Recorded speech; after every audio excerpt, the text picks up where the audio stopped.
92.7 big FM पर आप सुन रहे हैं यादों का edit box with Nilesh Mishra season 3। दोस्तों, 2 साल के बड़े खूबसूरत रिश्ते के बाद हम इस रिश्ते को और आगे बढ़ा रहे हैं नए नए रंगों के साथ। जो कहानियां मैं सुनाता हूं वो लिखी होती हैं मेरी मंडली ने। जी हाँ, एक राइटर्स की मंडली है जिसको मैं ट्रेन करता हूं, जो बम्बई और भारत के कई और हिस्सों में रहते हैं। मैं उनकी मदद करता हूं बेहतर से बेहतर कहानियां लिखने में और फिर उन्हीं कहानियों को आपके सामने पेश करता हूं। दोस्तों, आज मैं आपको सुना रहा हूं उमेश पंत की लिखी कहानी माँ, पापा और खालीपन। आज फिर सुबह सुबह पापा घर पे नहीं थे। मुझे मालूम था कि आज फिर अंदर ही अंदर कुछ चल रहा होगा उनके।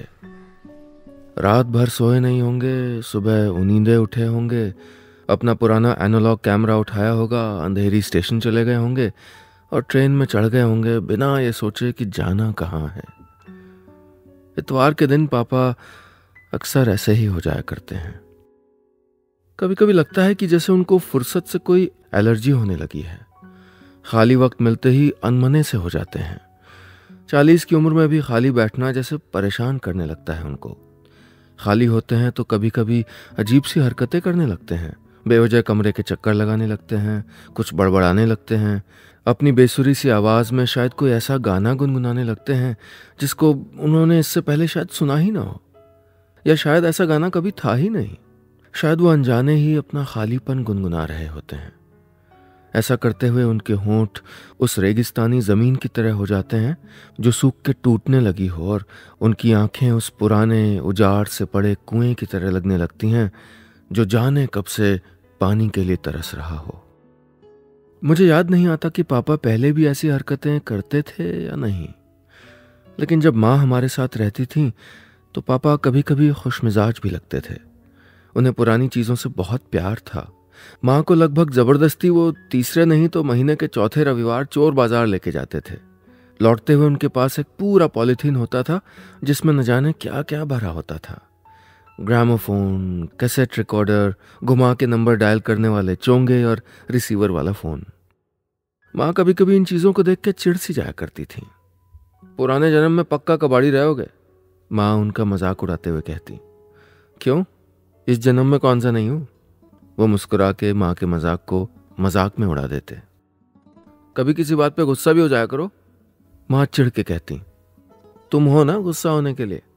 उनकी मुस्कुराहट बरकरार रहती। तुम्हारी बातें और तुम्हारी लाई हुई ये चीजें सब बेकाम की हैं। माँ बनावटी गुस्सा ओढ़ लेती और पैर पटक के रसोई की ओर चली जाती। पापा उन सारी बेकाम की चीजों को छोड़ के माँ के पीछे पीछे रसोई में जाते और माँ को पीछे से बाहों में भर के कहते, तुम हो ना काम की, बाकी सब कुछ बेकाम ही हो, अच्छा है। माँ कहती, एक दिन जब मैं भी चली जाऊंगी ना तब पता चलेगा। ये कह के माँ लापरवाही से अपने काम में जुट जाती, जैसे अभी अभी जो बातें हुई हों वो किसी नाटक का हिस्सा हों। दृश्य पूरा हुआ और किरदार असल जिंदगी में वापस। ये सुन के पापा जैसे किसी सोच में पड़ जाते। नाराज तो वो तब भी नहीं होते थे, लेकिन उस वक्त चिंता की कुछ लकीरें उनके माथे पे इधर उधर तैरने लगती, जैसे उनको पहले से ही मालूम हो कि जो माँ कह रही हैं वो एक दिन सच जरूर होना है। 92.7 बिग एफएम पर आप सुन रहे हैं यादों का edit box with Nilesh Mishra season 3।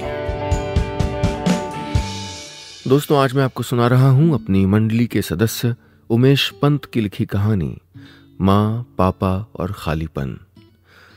आज की कहानी में अब तक आपने सुना सुमित के पापा आज फिर घर पे नहीं थे। सुमित बचपन के उन दिनों को याद करता है जब माँ घर पे हुआ करती थी।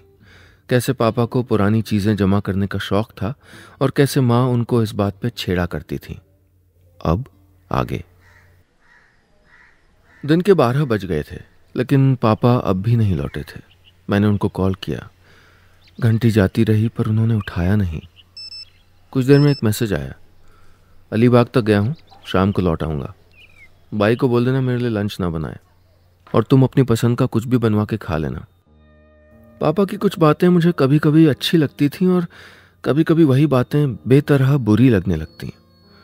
उन्होंने कभी मुझको कोई आदेश नहीं दिया, कभी कुछ करने को नहीं किया, कभी गुस्सा किया हो या यहाँ तक कि तेज आवाज में बात की हो, ये भी मुझे याद नहीं आता। वो न मेरी किसी बात में दखल देते और न ही अपनी किसी बात में किसी की दखल उनको पसंद थी। कभी किसी बात पे कोई राय मशवरा किया हो, कभी कोई ख़ास सलाह दी हो, ऐसा भी कभी नहीं हुआ। पूरे 5 महीने हो गए हैं माँ को घर छोड़ के गए हुए। माँ के जाने के बाद पापा और मेरे बीच लगातार एक ख़ास तरह की दूरी को बढ़ते हुए महसूस किया था मैंने। इस दूरी में कोई शिकायत नहीं थी, कोई नाराज़गी नहीं थी। एक खालीपन सा था जिसमें शायद किसी भावना के भरने की कोई जगह नहीं थी, या फिर शायद माँ के जाने के बाद कोई ऐसी भावना बची ही नहीं थी जिससे इस खालीपन को भरा जा सके। माँ अपनी नौकरी के सिलसिले में मेरे पैदा होने के बाद से ही इतनी मसरूफ़ रही हैं कि मुझे आज भी ठीक ठीक याद नहीं आता कि माँ और मेरे बीच कभी कोई बहुत गहरा रिश्ता रहा हो। जब मैं बहुत छोटा रहा हूँगा तब की यादें अब इतनी धुंधली हैं कि माँ के साथ गुजरे उन दिनों के बारे में मुझे कुछ भी याद नहीं है। 3री क्लास के बाद ही मेरा बोर्डिंग में दाखिला करा दिया गया था। हॉस्टल से जब भी छुट्टी मिलती और मैं घर आता तो घर में हमेशा एक रूखापन सा बिखरा रहता। माँ पापा दोनों अपने ऑफिस के काम में इतने मशगूल रहते कि उन्हें एक दूसरे से बात तक करने की फुर्सत नहीं होती। दोनों में लड़ाइयाँ होते मैंने कभी नहीं देखी। 12वीं के बाद जब एक दिन मैं हॉस्टल छोड़ के घर पे आया तो मुझको बताया गया कि माँ का ट्रांसफ़र किसी दूसरे शहर में हो गया है। वो दूसरा शहर न जाने कितना दूर था कि साल में मुश्किल से 2 बार माँ घर आती थी। आगे की पढ़ाई और उसके बाद नौकरी की जद्दोजहद में घर से दूर रहना कभी इतना खला भी नहीं मुझको। दिल्ली में नौकरी के दिनों में शुरू शुरू में मुझको माँ की बहुत याद आती थी। उनसे मिलने की एक तलब सी होती थी, एक तलब जो माँ से फ़ोन पे बात कर लेने भर से दूर नहीं हो पाती थी। लेकिन ये बात न मैं कभी माँ से कह पाया न पापा से। पिछली बार जब 3 दिनों की छुट्टी लेके घर आया तो मुझे बस इतना पता चला कि माँ और पापा दोनों के बीच कोई ऐसी एक बात ज़रूर हुई है जो लगातार उनके बीच पति पत्नी वाले रिश्ते को दीमक की तरह खोखला कर रही है। कुछ ही दिनों के बाद पापा ने फ़ोन पे मुझको एक जानकारी दी कि माँ ने पापा से अलग रहने का फैसला कर लिया है। इस फैसले के इर्द गिर्द पापा की इस रिश्ते को किसी भी तरह बचा लेने की लाचारी थी और माँ की अलग हो जाने की दृढ़ इच्छा शक्ति। मैं इस फैसले को एक खामोश दर्शक की तरह देखने के सिवाय और कुछ नहीं कर सका। मैं लंबी छुट्टी लेके मुंबई लौट आया। 92.7 बिग एफएम पर आप सुन रहे हैं यादों का edit box with Nilesh Mishra season 3। दोस्तों, आज मैं आपको सुना रहा हूं अपनी मंडली के सदस्य उमेश पंत की लिखी कहानी माँ, पापा और खालीपन। आज की कहानी में अब तक आपने सुना कि सुमित याद करता है कि कैसे उसके स्कूल के दिनों में भी माँ उससे हमेशा कटी कटी सी रही। नौकरी की मसरूफियत के चलते उसके पास उसके लिए बहुत कम वक्त होता। एक दिन पापा ने फ़ोन करके बताया कि माँ घर छोड़ के जा चुकी हैं। ये सुन के सुमित लंबी छुट्टी लेके मुंबई लौट आया। अब आगे। माँ अब भी मुंबई में ही थी। फ़र्क इतना था कि अब वो हमारे घर में नहीं रहती थी। हम बीच बीच में मिलते तो थे, लेकिन उस मिलने में मिलने का एहसास कहाँ था।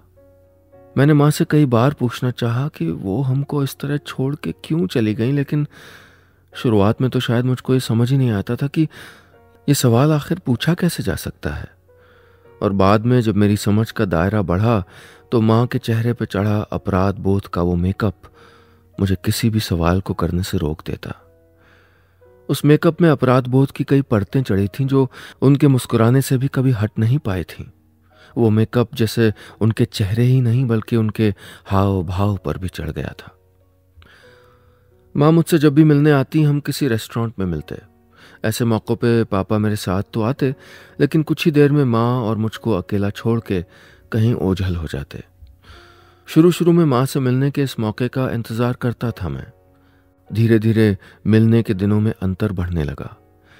बाद में उन मुलाकातों में मेरी तरफ से रहने वाला अतिरिक्त उत्साह भी जाता रहा। अब बहुत फीकी सी होती थी वो मुलाकातें, ऐसे जैसे नहीं भी होती तो कोई ख़ास फ़र्क नहीं पड़ जाता। कुछ चीज़ें होनी होती हैं इसलिए बस हो जाती हैं। ये मुलाकातें उन कुछ बेमतलब चीज़ों की तरह ही हो गई थीं। मैं दिन भर घर में ही बैठा रहा। कुछ देर निर्मल वर्मा की कहानियों की उदासी में गहरे तक उतरता रहा था। कुछ देर एक फिल्म देखने में गुजर गई थी। शाम हुई तो एक चक्कर गोल मार्केट तक हो आया। एक दोस्त को मिलने आना था जिसने आखिर में एक मैसेज करके अपने ना आ पाने के लिए माफ़ी मांग ली थी। शाम को खिड़की पे बैठे हुए सूरज को दूर इमारतों की खिड़कियों के पीछे से डूबता हुआ कुछ देर तक देखता रहा। सूरज के साथ साथ रोशनी के निशान भी कहीं डूबने लगे थे। कुछ ही देर में आकाश की चादर ने रात के रंग को शोख किया। फीके पड़ गए आसमान को उसकी जगह पे छोड़ के मैं भी बिस्तर पे चला आया। अलसाया और बिना किसी काम के होने वाली थकान से भारी पड़ गया शरीर बिस्तर पे ऊँघने लगा। रात के करीब 10 बजे होंगे कि दरवाजे की घंटी बजी। दरवाज़ा खोला। पापा सामने खड़े थे। वो मुझको देखते ही मुस्कुरा दिए। उनकी पीली और बासी सी मुस्कुराहट ने जाहिर कर दिया कि वो आज फिर पी के आए हैं। पिताजी जब भी पी के घर लौटते हैं तो उनकी रूटीन हो गई बोझिल उदास बॉडी लैंग्वेज कुछ खुशनुमा सी हो जाती है। वो कुछ देर साथ बैठते हैं, अपने एनालॉग कैमरा में खींची हुई तस्वीरों के प्रिंट दिखाते हैं। ये बताते हैं कि कौन सी तस्वीर उन्होंने कहाँ खींची थी या उस तस्वीर में ऐसा क्या खास है जिस वजह से वो उनके कैमरे के रोल में जगह बना पाई। उस दिन पापा पहले थोड़ी देर पापा की तरह जिम्मेदार लगने लगते हैं और कुछ देर बाद बच्चों की तरह लापरवाह हो जाते हैं। पापा लड़खड़ाते हुए अपने कमरे की तरफ गए।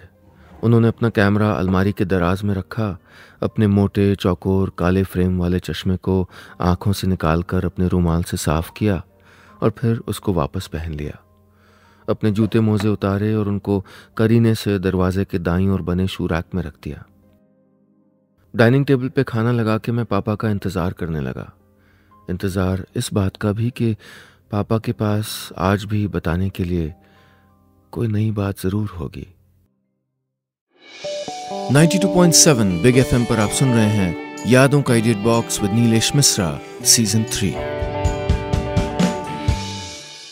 दोस्तों, आज मैं आपको सुना रहा हूं अपनी मंडली के सदस्य उमेश पंत की लिखी कहानी माँ, पापा और खालीपन। आज की कहानी में अब तक आपने सुना सुमित माँ के घर छोड़ने के बाद उनसे होने वाली मुलाकातों के बारे में बताता है। उसके पापा आज पी के घर लौटते हैं और वो डाइनिंग टेबल पे उनका इंतजार करने लगता है। अब आगे। खाना खाते हुए पापा को उनकी नज़र बचा के गौर से देखा मैंने। वो आज कुछ ज़्यादा थके हुए लग रहे थे। नशे की रौनक चेहरे से नदारद लग रही थी। उनकी थकी हुई आंखें सामने की दीवार पे न जाने क्या तलाश रही थीं। शायद माँ की वो तस्वीर थी जिसको आज ही मैंने उस दीवार से हटा दिया था। माँ की समंदर किनारे खींची हुई उस मुस्कुराती तस्वीर को जब भी देखता न जाने क्या खटकता था मुझको। अक्सर देर रात तक अपने कमरे से चोरी छिपे देखा था मैंने कि पापा उस तस्वीर के सामने बहुत देर तक खड़े होके उसको अपलक देखते रहते। 5 मिनट, 10 मिनट, कई बार आधे आधे घंटे वो वहीं खड़े रहते। कुछ एक बार पापा की सिसकियों की आवाज़ें इतनी तेज होती कि वो मेरे कानों तक पहुंच जाती। पापा को ऐसे देखना मुझको हद से ज़्यादा खलता था। उन्होंने अपनी आंखों की नमी को हमेशा मुझसे छुपाए रखा था।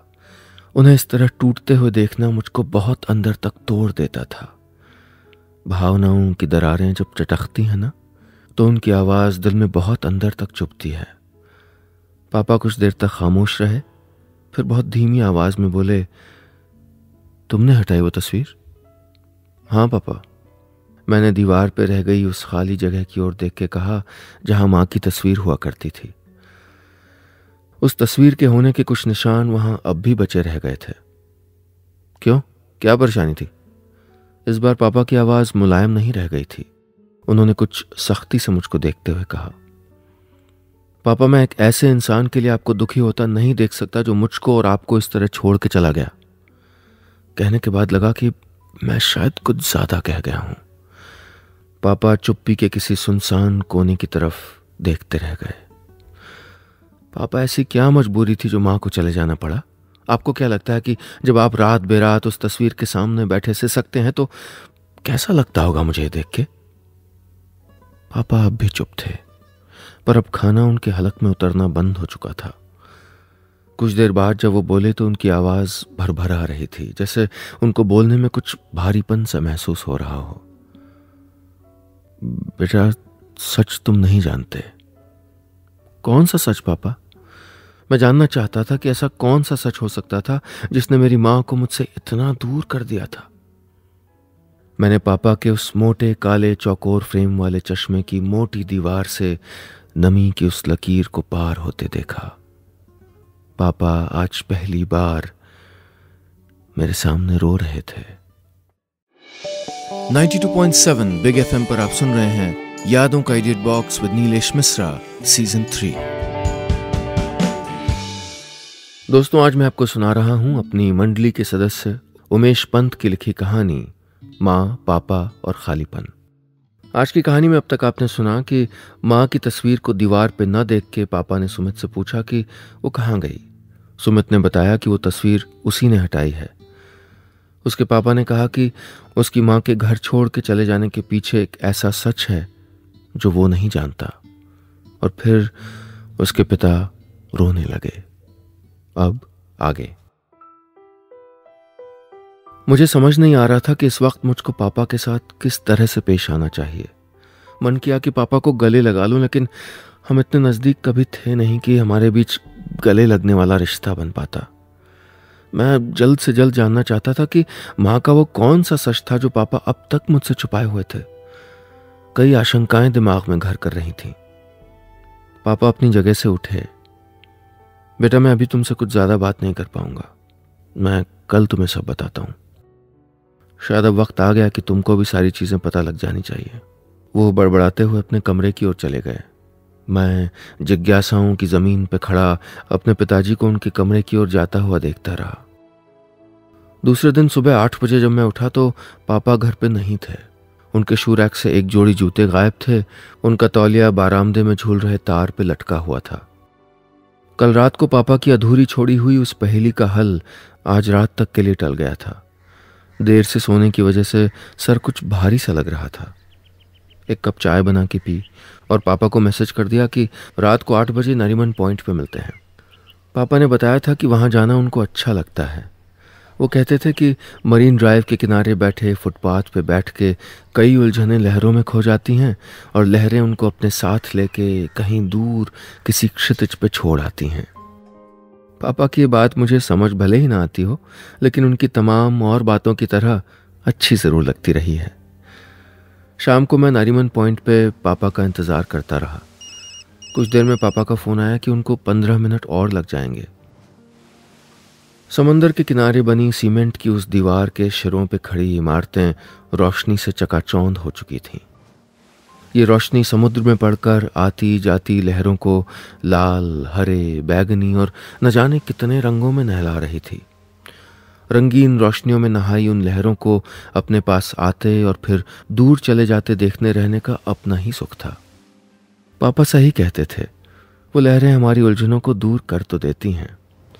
समंदर किनारे चेहरे पे पड़ रही हल्की हवा से जो चैन मिल रहा था, उसमें आधा घंटा कब बीत गया पता ही नहीं चला। पापा के फ़ोन ने रंगों की उस गीली दुनिया से मुझको वापस लौटाया।